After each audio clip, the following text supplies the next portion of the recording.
Are you like me? You tend to overthink how you play the game, how you hold your mouse in your hand. What is the perfect grip for me? How high or low should my table be? In what angle should my keyboard be on the table? All these decisions.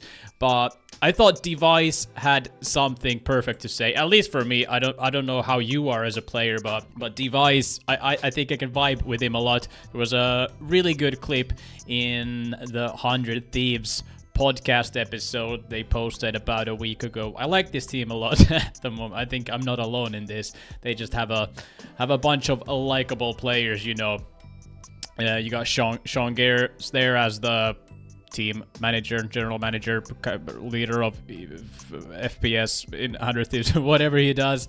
You got Rain, you got Glaive here, and then you got the Young Guns. But I just want to show you this clip. Sean had a good little talk here, but I liked how Device talked about the mentality of a Counter-Strike player. At least it hit home for me, so let's take a listen. It is really hard, so I totally agree with what you said about being happy. Like, that is a very, very important thing that honestly isn't talked about enough, like, in gaming, because that's often what causes people's downfalls in their career. Yeah. And it also spreads. As for context, this happiness point, I think it hits home for Device as well, because he's always been, or seemingly, a player who's very introspective, who is very self-critical, who thinks a lot about how he plays the game and how he can be the best possible version of himself. So whatever, enough of me yapping. Like, if you think too much, I think I've read a few books and all of this about like performance and all that. And what correlates mostly with me is like when I think too much on how I want to be as a player or how I see the game, or like if you think too much when you're playing, you lose your intuition, you lose your flow. Like you just wanna, like Lewis said, you have to reset a lot in CS. You have to, of course, think, and you have to contribute when you're dead and all these sorts of things. But when you start like thinking, you also start doubting. You start not like reacting intuitively.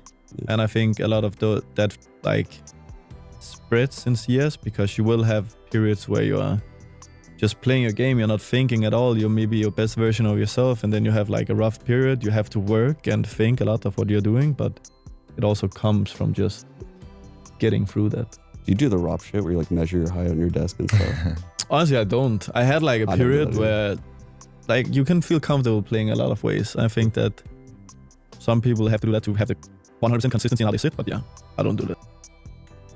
You can play in a lot of ways, and yeah, I just love this whole little monologue by Device. And for some, it's really not even something you have to say. It's self-evident. Thinking too much makes you a worse player, but I think it can.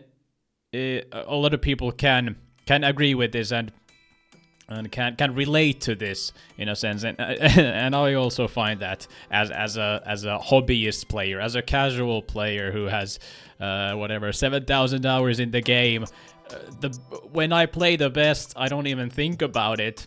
And whenever I have these worst periods, I tend to think a lot more about what I do on the server, and not only that, all of the peripherals, all of the outside things, what I talked about in the start of the video, how you hold your mouse, how you hold your hand on the keyboard, all those little things. So that's why I really enjoyed this little talk by Device, and you can feel this on the server too. At least I can.